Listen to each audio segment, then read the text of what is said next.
안녕하세요, 김호준입니다. 제작비 100억 이상 대작 이딴 참패 영업에 충격. 어제자 한국경제 기사 제목입니다. 안치성, 명당, 물개 등 최근 대작 영화 성적표를 분석해보니 흥행 참패에 여러 요인이 있는데 그중 하나가 52시간제 근무제 때문이다. 인건비가 크게 올라 그랬다. 그런 내용입니다. 영화의 흥망을 결정한 요소는 대단히 많죠. 시나리오 연출부터 감독 배우, 시대 트렌드, 관객 기호, 개봉의 시기, 경쟁작의 유무 등등 대단히 복합적인데 그 복잡한 요인 중 52시간 근무제를 엮어내다니 정말 대단하지 않습니까? 그런데 말이죠. 물개는 9월 12일 개봉했고 명당은 9월 19일, 안시성도 9월 19일 개봉했는데 52시간제는 올해 7월부터 시행이 됐습니다. 2달 만에 영화 제작이 끝이 나나요? 촬영이 끝난 크랭크업 일자를 확인해 보니까 물개는 작년 1월, 명당과 안시성은 각각 올 1월과 2월에 끝났습니다. 52시간제 시행 한참 전이에요. 어떻게 시행도 되기 전에 제도 때문에 영화가 망합니까? 보수지와 경제지가 올해 설파한 수많은 경제위기설 기사 중 중앙일보 간장게장 골목기사와 자웅을 겨룰 만한 역작이 탄생했음을 알려드립니다. 김호준의 박수였습니다.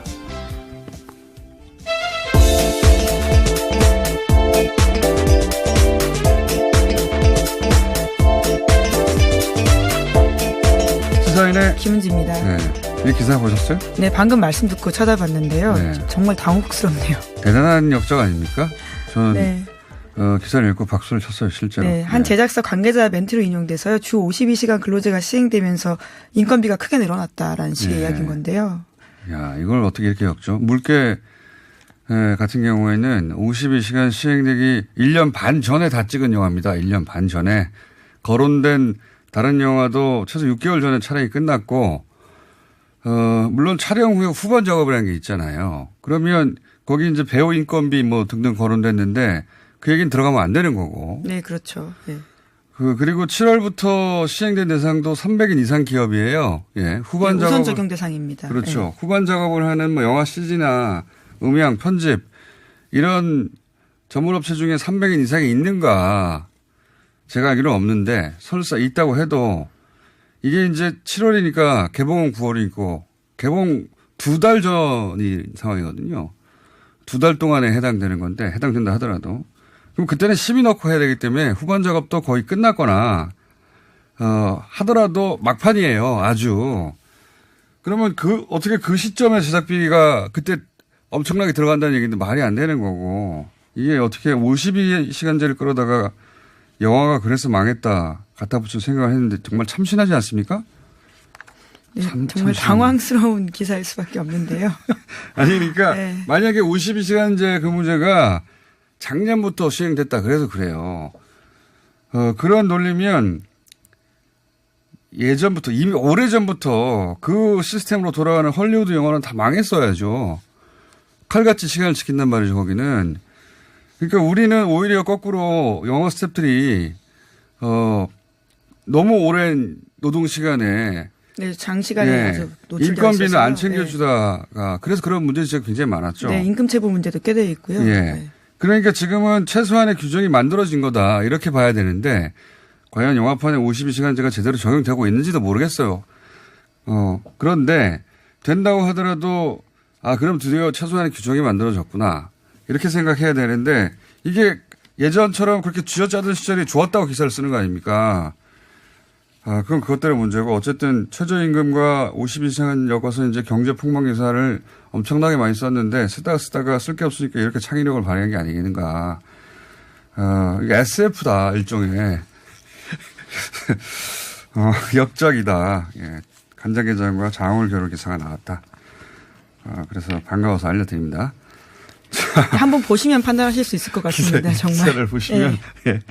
아니, 어떻게 이렇게 쓸 수 있을까? 예. 대단한 역작이 나와서, 예. 간장게장과 함께 예. 기록해둡니다. 자, 첫 번째 뉴스는요. 네, 북측이 개성공단 내 남측 자산에 내린 동결 조치를 해제하겠다고 최근 정부에 통보했다고 오늘 아침 동아일보가 보도했습니다. 어제는 개성공단 기업인들이 조만간 방북을 해서 개성공단을 둘러본다라는 소식을 전해드린 바가 있는데요. 2016년 2월 달에 박근혜 정부가 개성공단 가동을 갑작스럽게 중단했습니다. 이에 북한이 항의하면서 자산 동결을 선언한 지 2년 8개월 만의 일인데요. 문재인 대통령이 개성공단의 우선 정상화 등을 담은 평양 공동선언을 23일에 비준했습니다. 이어 개성공단 자산 동결 해제가 가시화되고 있다라고 볼 수 있는 상황입니다.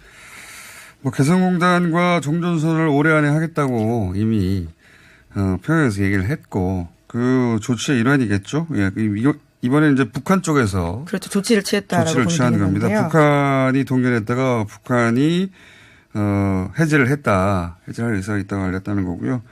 이게 이제 지금 개성공단이 당장 돌아간다는 얘기는 아니고. 네, 그렇죠. 예, 우리 쪽에서도 기업인들이 입주했던 기업인들이 이제 시설이 제대로 돌아갈 수 있도록 준비되어 있는지, 예. 노후되거나 먼지가 잔뜩 쌓인 건 아닌지 확인하러. 자신의 공장이 잘 예. 있는지 확인한다는 그렇죠. 차원으로 보면 될 텐데요. 당장 청와대에서는 대북 제재 완화라는 게 해결되지 않는 이상은 개성공단 재가동은 있을 수 없다라면서 확대 해석을 경계하고 있습니다. 여러 가지 남북 관계 화해 모드에서 나오는 조치 중에 하나라 보면 될 것 같고, JS는 이제 무기를 다 걷어냈다고 하네요. 예. 네, 그렇죠. 이제 그것들이 꽤 진행되고 있어서요. 조만간 민간인도 들어갈 수 있지 않나라는 기대감을 품게 합니다. 민간인들이 관광객들이 소위 그렇죠. 아무나 북측으로 넘어갈 수 있다는 거 아닙니까 이제는. 예. 영화 같은 장면이라고 할 수 있는데 이제 실현된다라고 볼 수 있죠. 그런 조치 중에 하나로 이해하면 될 것 같고요. 그거보다 이제 더 눈에 들어오는 기사는 굉장히 전향적인 발언인데 종전선언이 실무급에서도 가능할 수 있다라는 이거는 그렇게 하겠다는 게 아니라 그런 아이디어가 나왔어요. 네, 이런 상상력을 보태는 식의 이야기인데요. 한반도 종전선언을 관련한 정상국이 아닌 실무급에서 하는 방안도 정부가 고려하고 있다라고 서울신문이 보도했습니다. 지금까지는 남북미 등 정상이 한자리에 모여서 종전선언문을 서명할 가능성이 거론돼 왔었는데요. 하지만 당장 상황이 여의치 않으면 장관이나 합참의장 등 실무급에서 먼저 종전선언을 타결할 수도 있다라는 구상이 나오고 있습니다.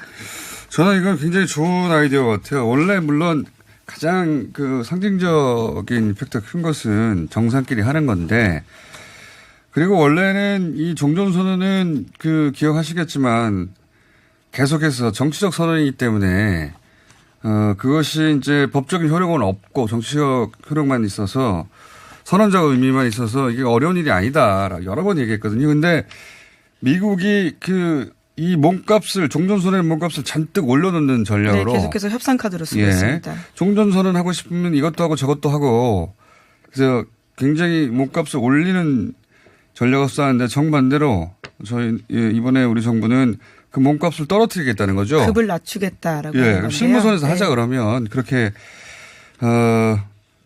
이게 저는 실제 일이 되는데 계속해서 미국의 정치 상황 때문에 계속 밀려가고 몸값을 너무 높여놓으니까 대응하는 전략으로 나온 건데 저는 약간 좋은 전략이라고 보는 것이 예를 들어서 이제 교황 방북도 저는 마찬가지 맥락에서 보는데 교황 방북을 제안했고 긍정적인 실을 얻었어요. 내년 초 언젠가 될 것 같은 상황인데 트럼프 대통령의 관점에서 보자면 이 남북 문제의 어떤 결정적인 모멘텀, 해결의 모멘텀은 본인이 돼야 되거든요. 네, 주인공이 본인이 돼야 되는 거죠. 교황 방북 뒤에 가면 안 되는 거예요. 생각해 보세요. 그렇죠. 조명을 훨씬 덜 받을 텐데. 그러니까 교황 방북 교황의 방북 제안은 다른 의미도 있지만 그 관점에서 보자면 트럼프 대통령의 북미 정상회담 혹은 평양 방북이라든가 혹은 어떤 결정적인 행동을 빨리 취하게 만드는 효과가 있어요. 교황보다는 먼저 해야 된다. 교황이 북한을 방북해서 그 분위기 때문에 이어서 트럼프 대통령이 했다. 이런 효과가 반감된다는 걸 그렇죠. 누구나 잘. 네, 본인이 깔아놓은 꽃길에 모두가 걸어간다라고 하고 싶을 것 그렇죠. 같은데요. 네. 내가 갔다 왔더니 교원까지 갔다. 이게 트럼프 대통령의 관점에서 보십시오. 그걸, 압박하는 효과가 있고 또 하나, 트럼프 대통령이 아니더라도, 예, 종전선언 가능하니까 그러면, 예를 들어 합참의장끼리 하자. 그러면 합참의장이 주인공 아닙니까? 종전선언, 전쟁을 끝낸다는 상징적 선언에. 이 역시, 트럼프 대통령으로 하여금 그건 내가 해야 돼.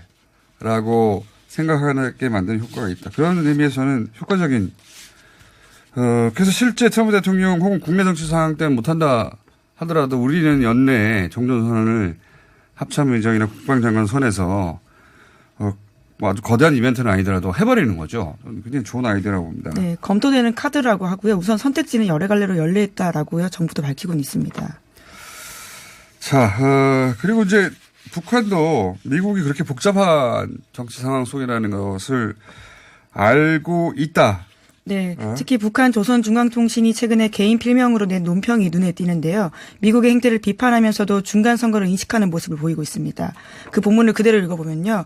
미국의 11월 의회 중간선거를 앞둔 백악관의 딱한 사정과 난처한 입장을 모르는 바가 아니다.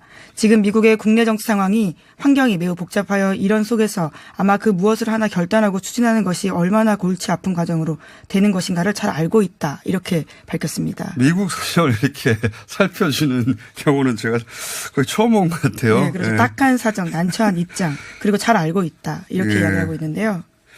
그래서 이제 이런 복잡한 사정이라는 거는 남과 북이 공의 인식을 같이 하고 있고 그런 상황이라면 우리끼리 할 수 있는 걸 먼저 하자. 이런 차원에서 여러 가지 일들이 진행되고 있고 그래서 이제 비준도 이루어진 건데 이제 여당에서는 그 비준에 관해서 위헌이라고 문제 제기를 해서 저희가 잠시 후에 여야 연결해 보기로 하겠습니다. 자, 남북 문제는 그렇고요. 다음 뉴스는요. 네, 재판거래 의혹 관련된 소식인데요. 검찰은 양승태 전 대법원장이 재임 중에 일제강점기 전범기업의 강제징용 피해자 손해배상 소송 지연 관련해서 보고를 받고 지시를 내렸다라는 진술을 확보했다고 합니다. 오늘 아침 동아일보 보도인데요. 2016년 9월 달에 임종원 법원 행정처 차장 등이 외교부 당국자들과 관련해서 이 사건과 관련해서 만나고 논의를 했다라고 하는데 그 전후로 양승태 전 대법원장과 면담했다라는 겁니다. 이 자리에서 양승태 전 대법원장은 강제징용 사건은 대법원 전원 합의체 회부하려고 하는데 내 임기 안에 끝나지 않을 수도 있다라고 이야기했다고 합니다. 자, 이게 이제 이 기사의 의미는 처음으로 그 양승태 대법원장이 관련 보고 받고 지시했다. 네, 진술이 나왔다라고 하는 건데요. 네, 이걸 뭐 인정할지는 모르겠습니다. 양승태 대법원장 본인이. 근데 이제, 부하 직원으로부터 그런 진술을 검찰이 확보했다라는 겁니다. 처음으로 이제 직접 관련성이 드러나는 것이고, 어제 이 기사보다 더 재밌었던 기사는, 법원에 반대하는 특허청장이 있었어요. 네, 그렇죠. 예, 그러자 법원 행정처가 나서가지고 한 국회의원에게 저 특허청장을 혼내달라라고 했고 실제 혼내주자 그 행정처가 국회의원이 기소됐던 재판 관련해서 이렇게 대응하십시오 하고 대응 전략을 짜줬다. 네, 어제 SBS 보도인데요. 더불어민주당 유동수 의원입니다. 1심에서는 실제로 300만 원, 그러니까 의원직이 상실될 수 있는 선고가 나왔었는데요. 이후에 법원행정처의 코치를 받고 벌금 90만 원으로 2심에서는 의원직을 유지할 수 있는 형이 나왔다라고 합니다. 네, 이것도 직접 관계성 예를 300만 원짜리가 90만 원이 된 것이 일 때문이다. 입증하는 게 쉬운 일은 아닙니다만은. 네, 정황이 그렇다라고 하는 건데요. 네, 일단 법원이 누군가 혼내달라고, 이거 원래 어깨동무한테 부탁하는 거 아닙니까? 예. 혼내달라고 하고, 혼내줬더니, 고맙다고 재판을 유리하게, 결과 내어줬다. 네. 이런 기사예요. 예, 그것이 임종원 전 법원행정처 차장의 구속영장에 쓰여 있는 내용이라고요. 어제 SBS가 보도했습니다. 자, 그래서 이제, 이 특별재판부를 도입하자 하고 있는 겁니다. 네. 오늘 원내 여야 대표 4명이요. 공동 기자회견을 할 예정이라고 하는데요. 관련해서 특별재판부법 도입을 합의했다라고 합니다. 여기에 이제 자유한국당은 빠졌지만 나머지 4당은 들어갔어요. 예. 네. 더불어민주당, 바른미래당, 민주평화당, 정의당입니다. 그래서 특별재판부는 도입될 가능성이 있고, 예. 하지만 여전히 그 특별재판부의 판사는 현직 판사 중에 선정하는 것으로 지금 이야기가 되고 있다고 하니까. 네, 소위 위헌 소지를 피하기 위해서 논란을 피하기 위해서 박주민 의원이 그런 안들을 냈습니다.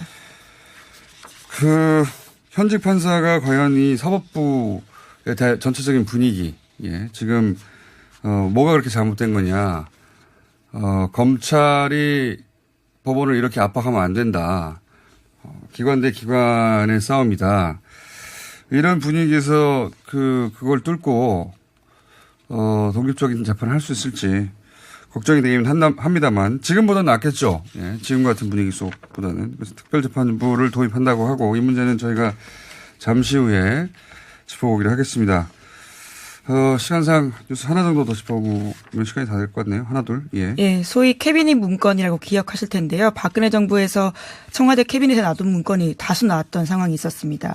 이와 관련해서 더불어민주당 이재정 의원이 일부 공개한 바가 있는데요. 어제도 한겨레 신문에서 이와 관련된 문건 내용들이 또 나왔습니다. 이재정 의원은 그거를 필사했거든요, 전부 다. 예, 그렇죠. 예. 손으로 다 써왔었는데요. 사진을 못 찍게 해가지고. 예. 네, 이번에는 박근혜 청와대가 세월호 추모 분위기를 잠재우기 위해서 교황 방안도 활용하는 방안을 강구했다라고요. 문건 내용이 나왔습니다. 그렇군요. 그러니까 이제 유족들은 일상으로 돌아가라고 종교계 지도자들이 언론에 나서서 인터뷰하거나 해라. 네, 기고와 광고 일정까지 정리해둔 대목이 있다라고 하는데요. 교황 방한 시에 일제히 종교계가 나서서 언론 활동, 뭐 인터뷰나 기고를 하든지 그렇게 하라고 한 거 아닙니까? 네, 당시 네. 세월호 가족들은 특별법 요구를 하면서요. 단식을 한참 하고 있는 중이었습니다. 기억납니다. 예. 그래서 사실은 뭡니까? 세월호 리본도 그렇죠. 달지 말게 하라고 종교계를 통해서 그런 얘기가 실제 나왔죠. 네, 그런 네. 것들을 공격하는 멘트들도 꽤 있었고요. 네. 네. 그러니까 종교계에서도 리본을 달지 말라는 얘기가 나왔는데 그게 그냥 나온 게 아니었던 거예요, 보니까. 네, 당시에 동아일보와 국민일보에는 한 원로 목사가 실종자 수색을 중단하고 세월호 유가족들의 단식을 멈추라는 요구하는 내용의 광고가 실제로 실렸다라고 합니다. 대단했습니다, 정말. 예, 모든 사항을 자신들에게 정치적으로 활용할 생각밖에 안 했던 거죠, 교양 방문조차. 그런 일이 문건을 통해 드러났다. 자, 오늘 여기까지. 근데 종교인들은 보니까 기사에 예. 청와대 교감 없이 그냥 종교인들이 그런 말을 했다. 목사나 스님들이. 심지어 어떤 원로 목사 쪽 관계자는 이렇게 이야기하고 있는데요. 청와대 문건에 왜 그런 내용이 적혀 있는지 모르겠다라는 주장입니다. 아, 그렇군요. 예, 근데 그러니까 그대로 실행이 됐다라는 점들이 있는 건데요. 광고를 냈던. 예. 예, 그러니까 문건에는 종교계가 나서서 인터뷰하고 기고하고 광고하라. 그리고 실제 하게 하라. 광고가 나왔고요. 예. 근데 이제 광고를 낸 목사님한테 왜 그런 광고를 그 시점에 냈냐 그랬더니 그냥 예전부터 하던 활동이다. 예. 예, 다양한 메시지 중 하나다라고 주장하고 있다고 합니다. 그렇게 말해야 되겠죠. 자, 시사인의 김은지였습니다. 감사합니다.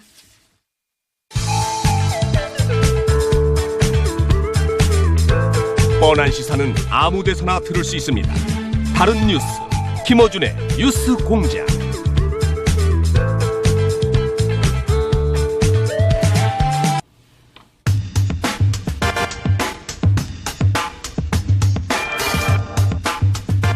평양 공동선언과 판문점 선언 이행을 위한 군사 분야 합의서 비준을 두고 자유한국당이 위헌이라고 문제 제기를 했습니다.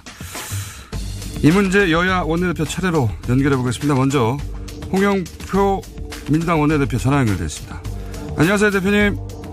네, 안녕하십니까. 홍영표입니다. 자, 오늘은 시간이 부족해서 전화 연결로 전화 연결을 하겠습니다. 먼저 네.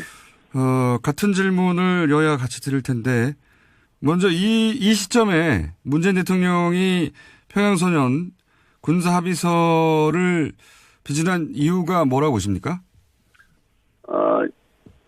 군사합의서는 지금 판문점 선언에서 합의한 내용들을 이행하는 합의입니다. 그렇기 네. 때문에 기본적으로 성격이 다르죠. 이거는 구체적으로 지금 현재 일어나고 있는 어떤 남북 양측에서 실행을 해야 될 사항들에 대해서 이번에 합의를 했고 그것은 성격 자체가 다르기 때문에 국무회의에서 비준 동의하게 된 겁니다.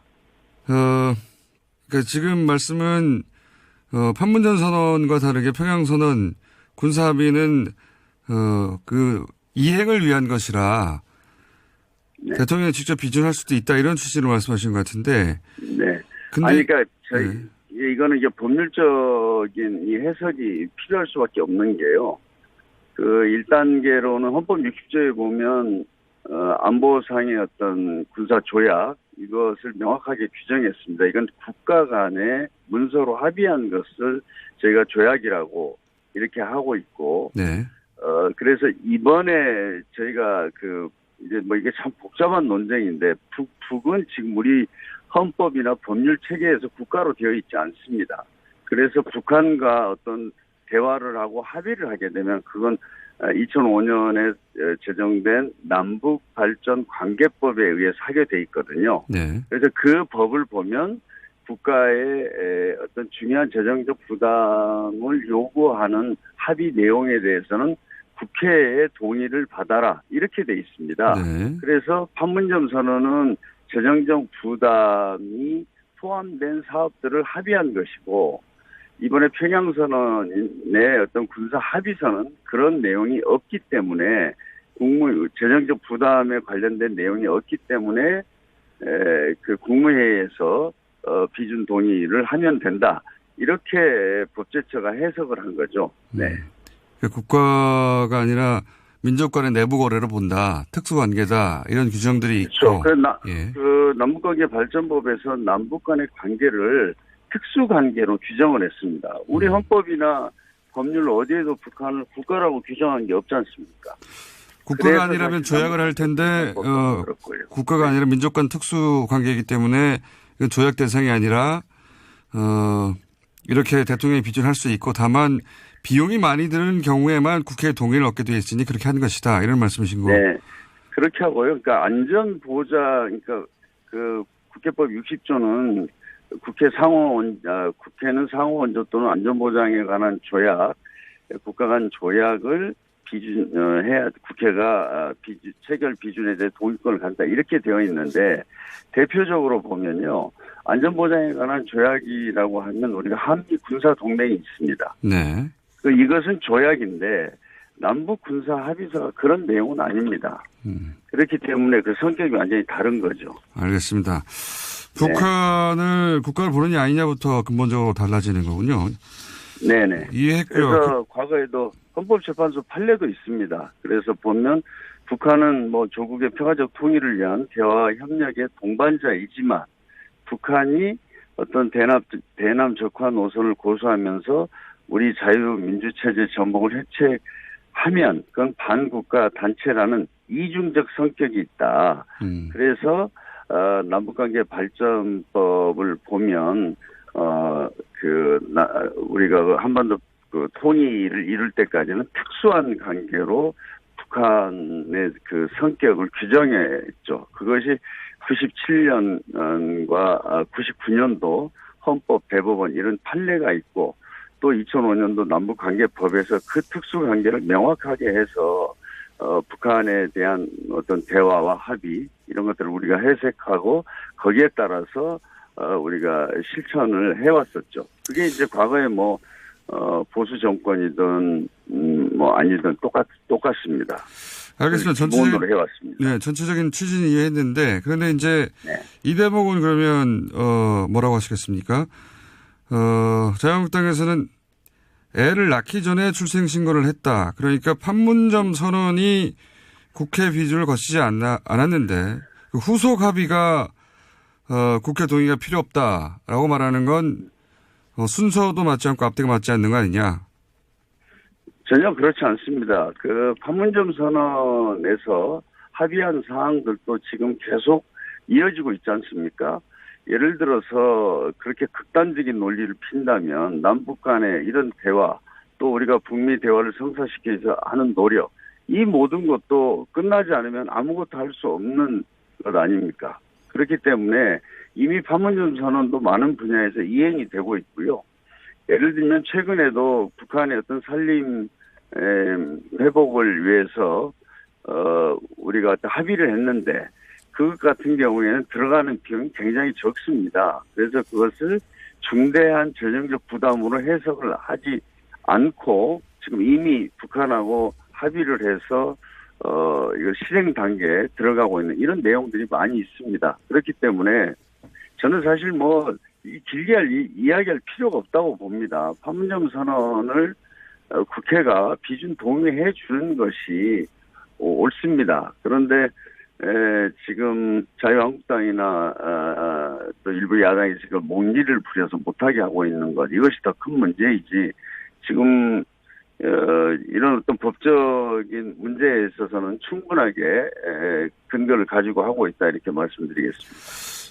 알겠습니다. 오늘 말씀 여기까지 듣고요. 이 논란이 계속 이어지면 그때는 스튜디오에 네네. 원내대표 두 분 직접 모시고 얘기 나눠보겠습니다. 오늘 여기까지 하겠습니다. 네. 감사합니다. 네네, 감사합니다. 네, 이어서 자유한국당 입장 들어보겠습니다. 김성태 자유한국당 원내대표 연결됐습니다. 안녕하십니까, 대표님? 예, 안녕하세요. 김성태입니다. 예, 이 스튜디오 익숙하실 텐데 원내대표 되시니 스튜디오에 안 나오시네요. 아유, 그건 뭐 때가 되면 또 가야죠. 좀 아무래도 좀 바빴습니다. 네, 오늘은 전화 연결인데 조만간 한번 출연 부탁드리고요. 자, 원래는 여야 연결을 야당의 공격 먼저 하고 여당의 수비로 연결하는데 대표님이 꼭 뒤에 하신다고 하셔서 뒤에 연결했습니다. 자, 앞에 여당의 입장은 간단하게 말하면은 국가 간 이 아니기 때문에 그렇다라고 전체적인 취지를 얘기했거든요. 예. 근데 이제 자유한국당에서는 여당은 합법이라고 하는데 위헌이라고 주장하시는 거 아닙니까? 어떤 대목이 위헌입니까? 어제 이제 청와대 김의겸 대변인도 청와대 입장을 냈는데 네. 지금 와서 이제 북한을 국가가 아니라 그래요. 네. 북한을 국가라 아니라 그러는데 사실상 문재인 정부, 문재인 대통령 들어서고 난 이후에는 이제 한반도의 유일한 합법 정부인 대한민국 이 헌법상에 이 대한민국만 합법 정부인데 지금 아이들 교과서에도 이 합법 정부라는 이 내용을 빼버렸어요. 그러니까. 그리고 문제는 문재인 대통령이 지난번 작년에 발행한 자서전 운명에서 보면은 남북 정상 간 합의는 법적으로 따지면 국가 간 조약의 성격이라고 했어요. 네. 그러니까 14 공동선언을 이야기한 겁니다. 그렇기 때문에 국회 비준 동의를 받아두는 게 좋겠다. 이런 입장이었어요. 그러니까 문 대통령은 14선언은 국가나 국민에게 중대한 재정적 부담을 지우는 조약에 해당했다. 그래서 나는 정상회담 합의에 대해 국회에서 비준 동의를 받아두는 게 좋겠다. 이렇게 강조를 했어요. 네. 그럼에도 불구하고 어제 청와대 김의겸 대변인은 북한은 국가가 아니다. 남북군사 합의서가 조약이 아니라고 한 것은 문재인 대통령과 정반대의 얘기를 한 겁니다. 그러면 지금 문재인 대통령의 입장이 내 자서전 운명에서는 그런 입장이었지만 내가 대통령 되고 난 이후에 입장이 바뀌었다고 국민들한테 이걸 천명을 해 주셔야죠. 그래야 국민들이 지금 현재 남북관계 개선에 이런 남북 평양 선언이든 4.27 남북 판문점 선언 회담의 결과를 가지고 국민들이 판단을 할 건데 이 앞뒤가 전혀 맞지를 않아요. 자, 그럼 잠깐만요. 결론은 이런 겁니다. 예, 대표님, 직접 수도에 나오시면 시간이 길게 할 수 있는데 앞에 8분이어서 요약을 잠깐 먼저 해볼게요. 그러니까, 문재인 대통령 후보 시절에는 조약의 성격이 있다고 그랬는데 이제는 국가가 아니어서 조약이 아니라고 한다. 이런 말씀이시지 않습니까? 예, 그렇습니다. 근데 조약의 성격이 있다는 거하고 법상 조약이다 하고는 다른 거 아닙니까? 조약의 성격은 있겠죠. 하지만 우리 헌법에는 어쨌든 국가가 아니라고 규정하고 있으니까요. 그래서 조약이 아닌 것으로 해서 특수관계로 지금 합의서가 된 거 아닌가요? 그러니까 좋으신 지금 말씀하시고 좋으신 지적을 하셨습니다. 예. 그런데 이제 문재인 대통령께서 지난 4.27 판문점 남북 정상회담을 마치고 그러니까 금년 9월 11일자로 대한민국 국회에 판문점 남북 선언에 국회 비준 동의를 요청했어요. 예. 그래서 현재 판문점 회담 비준 동의 요청이 지금 국회에 계류되고 있습니다. 그렇죠. 예. 예, 이 상태에서 이번 엊그저께 문재인 대통령이 청와대에서 비준 의결을 한 이 지난 9.19 평양 공동선언과 남북 군사 합의서 이 내용들은 한결같이 다 지난 4.27 판문점 남북 정상회담의 이행을 위한 남북 군사 합의서고 네네. 또 공동선언이에요. 그러니까 국회에 비준 동의를 제출한 이게 상위 개념이고 예. 이번에 한 것은 하위 개념인데 네네. 국회에서 아직까지 국민적 이 논의와 또 국회에서 비준 동의는 사실상 법률적 판단을 이렇게 맞춰주는 건데 이게 아직 끝나지가 않은 건데 이걸 그런 상태에서 대통령이 평양 공동선언하고 군사 합의는 남북 이 경제발전법 남북 발전법에 의해서 이거는 국가가 재정이 수반되지 않고 또 국회의 입법을 요구하는 그런 사안이 아니기 때문에 국회 비준이 필요 없다. 이렇게 이야기를 하면은 앞뒤가 안 맞아도 이렇게 앞뒤가 안 맞는 이야기가 있겠습니까? 그러니까 상위의 합의서가 비준 안 됐는데 어떻게 하위 개념인 실행의 합의가 먼저 비준되냐 이런 말씀이신 거죠? 네. 앞뒤가 바뀌었고. 그러니까 이런 겁니다. 지난 9월 평양에서 김정은 위원장과 대통령께서 이렇게 합의한 그 공동 선언은 지난 4.27 판문점 회담 이행을 위한 성격들이에요. 그래서 완충 수역을 만들고 뭐 남북 군사 합의를 통해서 이렇게 군사 분계선에서 이렇게 전쟁 도발 위험을 없앤다는 건데, 자 그렇다면은 문재인 대통령께서 그런 합의를 하고 제일 상위법 개념인 이 판문점 선언 국회 비준은 이게 무력화가 되는 차라리 이걸 철회를 시켜야 돼요. 그러니까. 그러면 앞에 국회에 9월 10일 날 비준을 요청한 이 판문점 선언 이거는 우리가 비준을 국회 동의를 요청했지만은 이게 검토해 보니까 굳이 국회에서 동의를 안 해도 되더라. 대통령이 내가 국무회의를 통해서 심의 의결을 하면은 문제 없는 거다. 이렇게 하고 맞춰줘야지. 본질은 국회에서 국민적 동의를 구하는 국회 비준 요청을 해놓고 이 하위 개념인 이거는 대통령이 직접 하겠다. 근데 한번 보십시오. 제가 마지막으로 한마디 이야기 드리면은 9.19 공동선언에 의해서 남북 간에 동해안, 서해안 철도 연결하고 도로도 연결하고 막 엄청난 경제 협력 사업들이 있어요. 이걸 연내에 시작하겠다. 여기 시간에 쪼달려가지고 그러면 청와대 입장은 그거는 착공식만 하니까 재정이 수반되지 않는다. 좋아요. 그럼 착공식 하는 데는 돈이 얼마 들지 않을 겁니다. 행사 비용만 들어갈 거니까.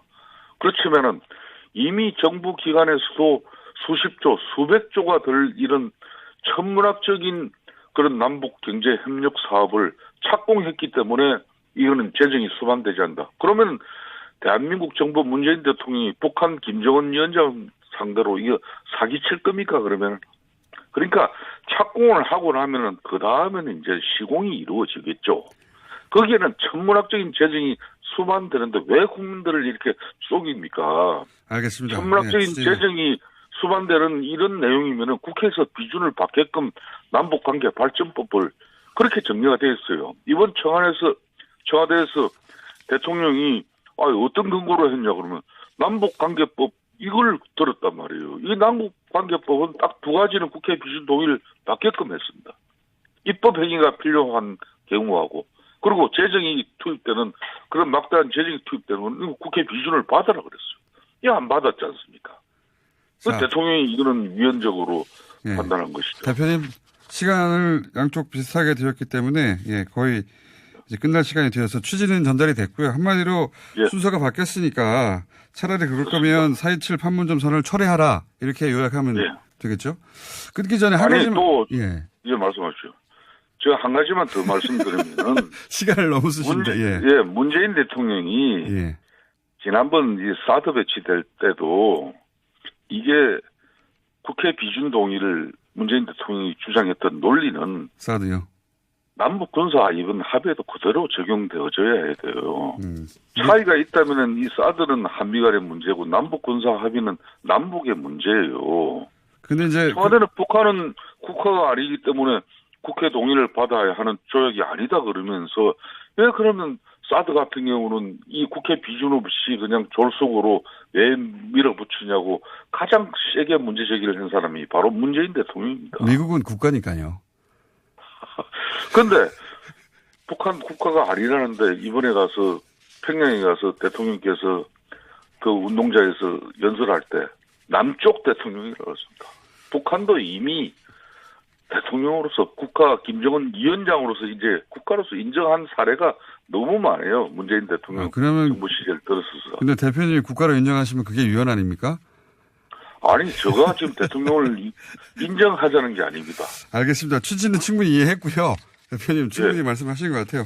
여당도 앞에 8분이었기 때문에 시간은 다 지났고 그러면 어렵게 연결됐으니까 한 가지만 여쭤보고 끝낼까 합니다. 그렇게 하시죠. 예.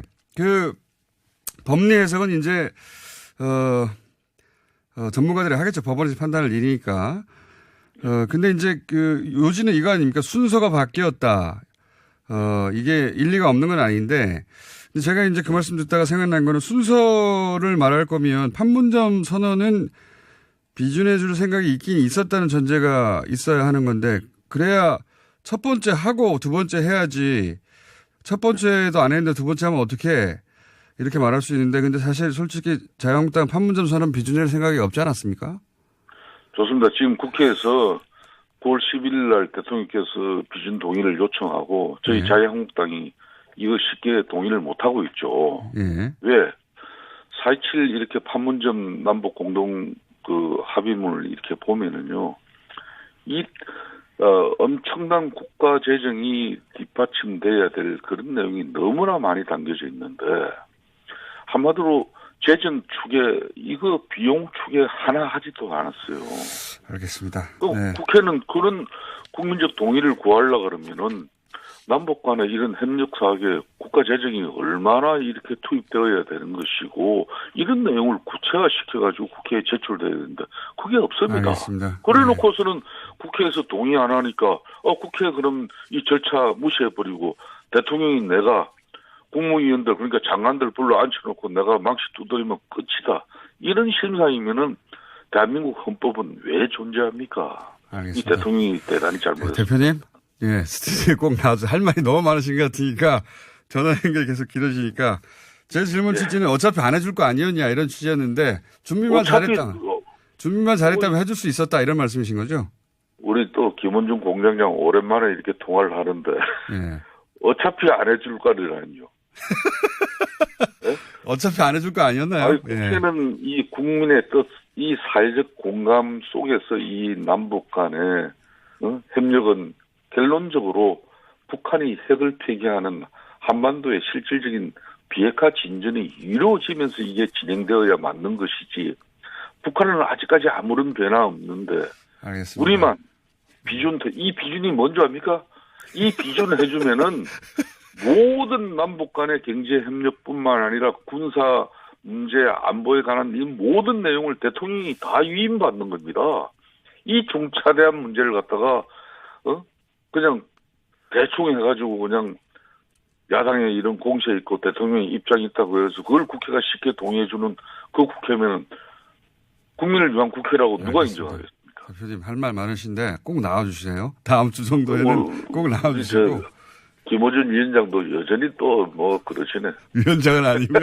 공장장인데 하도 여기 공장에 안 오시다 보니까 저한테 위원장이라고 하시고. 자, 꼭 나오시고요. 내가 안 보는 사이에 또 조금 말이야 이 좀 생각이 좀 변해 있으신가 해가지고 말이야. 아닙니다. 공장에 안 나오시는 사이에 위원장님이 대표님이 저도 위원장은 어쨌든 꼭 나와주시고요. 취지는 충분히 이해했고요. 예. 다음에 오늘 뉴스 공장 내 청취자 여러분들께도 오랜만에 인사드렸습니다. 네, 감사합니다. 꼭 나와주십시오. 감사합니다. 예, 그러겠습니다. 감사합니다. 네, 좀 길어진 김성태 자유한국당 원내대표 인터뷰였습니다.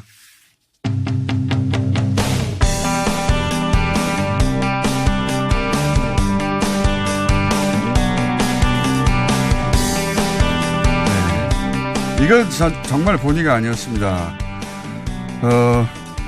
준비된 시간은 원래 양지열 변호사 항상 3분 내지 4분이어서 저희가 이번에 15분 이상 드린다고 했는데 또 5분이 남았네요. 아니, 다행이에요. 굉장히 부담스러웠어요. 할 얘기도 없어요. 요즘에는. 김성태 원내대표에게 항의해 주시기 바라고. 제가 끊으려고 하는데 계속. 아니, 전 좋다니까요, 정말. 예. 길어지면 오히려 부담스러워요. 저는 준비를 아예 3분 내지 5분에 맞춰서 오기 때문에 걱정하고 있었어요. 자, 빨리 얘기하죠. 예, 임종원 전 법원행정처 차장. 예. 구속영장 어떻게 될 것 같습니까? 결론을요? 결론부터 먼저 말하고 두 가지씩으로 하죠. 예. 기각 가능성도 꽤 있다라고 보여요. 일단 6가지 혐의인데. 예. 기각 가능성이 꽤 있는 게 아니라 매우 높은 거 아닙니까? 이때까지 법원에. 그냥 여태까지 법원이라고 얘기를 하면은 조금 이제 설명이 부족하니까 예를 들어서 직권남용 같은 부분이 이런 거잖아요. 이게 그 강제징용 피해자들에 대한 재판이 대법원에서 사실은 손해배상 해줘라는 식으로 결론이 이미 났는데 그걸 절차상 문제점을 들어서 자꾸 시간을 끌어서 아직까지 미제로 만들었는데 그거를 대법원 심의관들을 시켜서 이거를 뒤에서 이제 만들었다라는 건데 사실 법원행정처 차장이면 인사하고 행정, 그 재정 지원을 하는 곳이잖아요. 그러니까 외견상 권한이 없는 거예요. 근데 지금 그 말씀하시니까 이제 직권남용에 관한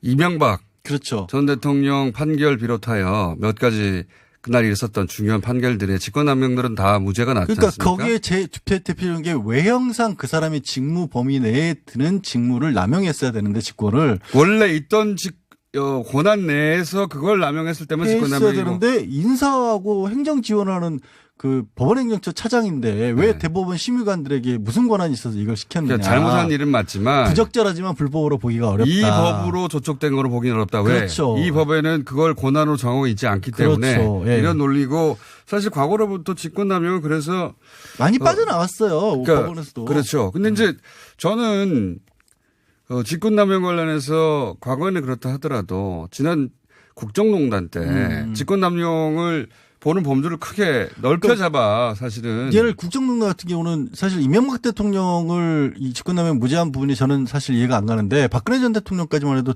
그리고 그 이전에도 대통령의 직무권한 범위라고 하는 것은 일단 딱 정해놓을 수 없는 부분이기 네. 때문에 포괄적으로 봐야 된다는 것도 기존 법리였는데 법원이 갑작스럽게 또 좁히기 시작한 거죠. 그러니까 그렇죠. 좁히기 시작한 죠. 국정농단 때는 이거를 넓게 보는 추세로 변해가다가 이번에 좁혀가는 추세로 바뀐 거 아닙니까? 엄격하게 그래서 보는데 그걸 더더군다나 이 임종원 법원행정처 차장에 대해서는 더 좁게 볼 수밖에 없지 않을까라는 그래서 거고요. 구속영장 기각의 가능성 더 높게 본다. 그리고 또 이제 공무상 비밀 누설 이런 부분들도 굉장히 까다롭게 봤습니다. 지난번에 그 유영대 변호사 같은 경우도 첫 번째 영장 청구를 했었지만 이게 확정된 비밀이 아니라는 이유로 부적절하지만 불법은 아니라고 봤거든요. 그런 부분을 법리를 똑같이 적용을 할 경우에 문서를 유출한 것도 이게 유출이 안 될 걸로 보는데 한 가지 가능성이 좀 이걸 어떻게 빠져나갈까 하는 게 좀 뭐가 문제가 되냐면 각급 법원 공보관실에 이 돈을 나눠준 다음에 그걸 다시 회수해서 대법원에 썼잖아요. 그렇죠. 그거를 이제 횡령이죠, 횡령. 국고 손실로 간 건데 네. 그 과정에서 영수증 처리까지 하게 만들었던 거예요. 그게 횡령 아닙니까? 사실상에. 그렇죠. 민간 기업이면 횡령인 거고 네. 이제 공무원이기 때문에 국고 손실을 적용을 했는데 이 부분은 뭐라고 변명의 여지가 없어 보이는데. 근데 그거 가지고 구속까지 하겠는가 이거죠. 그렇죠. 이게 3억 5천만 원의 액수는 높긴 하지만 사실 놓고 보면 그 형량이나 이런 부분은 굉장히 낮거든요. 그래서 네. 구속까지 가기 어렵지 않나. 어쨌든 검찰로서는 230조 그 공소장을 썼거든요. 이게 제가 이제 기각의 가능성이 높다고 생각하는 게 예전에 이 관련해 가지고는 보통 영장 기각할 때 죄가 안 된다는 말을 안 하거든요. 그렇잖아요. 네. 영장을 기각할 때는 뭐 증거가 부족하다든가. 그렇죠. 뭐 구속 수사 가능성이라든가 예. 방어권을 보장해 준다든가 이런 기타 얘기를 등등인데 하는데 이 사법농단 관련해서는 일관되게 범죄 사실이 성립할 여지가 없다. 범죄가 안 된다고 하고 있어요. 그렇게 판결을 이미 내린 거예요. 그렇죠. 영장만 그거는 이 태도를 엿볼 수 있지 않습니까? 그러니까 그게 지금 대표적인 게 직권남용 관련된 부분이에요. 그리고 그러니까. 두 개, 공무상 비밀 누설 관련된 부분이 부적절할지언정 불법은 아니다라는 게 기존의 입장이었거든요, 법원에. 근데 임종원 차장에게 적용된 범위도 상당 부분 그런 것들이라서. 30초밖에 시간이 안 남았네요. 벌써요? 예. 이럴 줄 알았어. 그래서 영장 기각 가능성이 높다고 지금 해설을 하신 것이고. 네. 강용석 판사. 판사요? 오늘 아, 왜 그러세요? 죄송합니다. 위원장이라고 하지 않는가? 제가 오늘 정신이 좀 없습니다. 30초밖에 안 남았기 예. 때문에 강용석 변호사 법정 구속에 결정적 이유는 뭡니까? 주변에서는 다 구속될 거라고 했어요. 사실 법조계에서는. 왜냐하면 전면 부인했으니까. 전면 부인했고 변호사가 사문서를 위조를 한 것도 다른 사문서가 아니라 소송을 취하겠다는 내용으로 법원에 내는 서류를 위조를 했단 말이에요. 그럼 변호사가 문서를 위조하기 결정적인 시작하면 이유는 그러면 중요한 문서를 변호사가 문서 위조하기 시작하면 법원은 앞으로 재판 어떻게 합니까? 네. 이거는 도저히 그리고 용납할 수 그거를 없는 반성 없이 일이에요. 전면 부인했다? 전면 부인했죠. 그리고 민간인인 도도맘이 그 내용을 어떻게 알았겠어요. 당연히 정황으로 봤을 때는 같이 한 것 같은데 끝까지 부인을 하니까 법정 구속을 될 거라고 주변에서 그렇게 얘기를 하는데 본인은 끝까지. 나라 살림이 어려워 고난을 겪는 서민들의 안정된 금융 생활을 지원하기 위해 서민금융진흥원이 바람처럼 나타났다. 전국 방방곡곡